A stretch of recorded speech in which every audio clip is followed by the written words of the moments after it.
मोहब्बत का इजहार अल्फाज में नहीं हो सकता, इसलिए कि बयान करने की सिफत है और मोहब्बत महबूब की सिफत है। करामत वली की सदाकत की अलामत होती है और उसका ज़हूर झूठे से जायज़ नहीं। ईमान और मार्फत की इंतहा इश्क व मोहब्बत है और मोहब्बत की अलामत बंदगी है। राहे हक का पहला कदम तौबा है।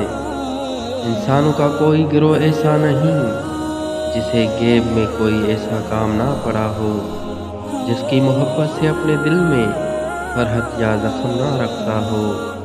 खाने के अदब की शर्त ये है कि तन्हा ना खाएं और जो खाएं एक दूसरे पर इशार करें। तालिबे हक को चाहिए कि चलते वक्त ये ख्याल रखे कि अपना कदम ज़मीन पर किस लिए रखता है, ख्वाहिश नफसानी के लिए या अल्लाह ताला के लिए।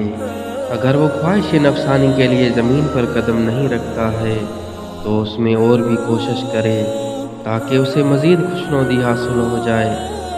कलाम शराब की तरह है जो अकल को मस्त कर देती है, और जो आदमी उसके पीने में पड़ जाता है तो उससे बाहर नहीं निकल सकता और अपने आप को उससे रोक नहीं सकता। जो चीज़ दौलतमंद की खराब हो जाए उसका एवज़ हो सकता है, लेकिन जो चीज़ दरवेश की बिगड़ जाए उसका कोई एवज़ नहीं होता। दिल पर एक हिजाब है जो ईमान के सिवा किसी और चीज़ से दूर नहीं किया जा सकता, और वो कुफ्र और गुमराही का हिजाब है। मुसलसिल इबादत से मकाम कशफ व मुशाहिदा मिलता है।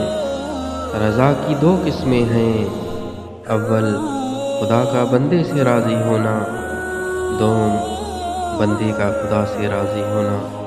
दीनदार लोगों को ख्वाह वो कैसे ही गरीब व नादार हों, चश्मे हकारत से ना देखो कि उससे फिल जुमला खुदा ताला की तहकीर लाजिम होती है।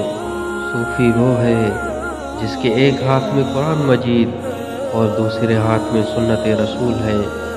नफ्स की मिसाल शैतान की सी है और उसकी मुखालफत इबादत का कमाल है।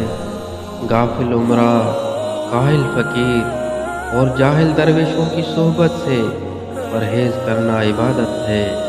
सारे मुल्क का बिगाड़ इन तीन गिरोहों के बिगड़ने पर है। हुक्मरान जब बेइल्म हों, आलिम बेअमल हों और फ़कीर जब बेतवक्कल हों। दरवेश को लाजिम है कि वो बादशाह की मुलाकात को सांप और अजदहे की मुलाकात के बराबर समझे।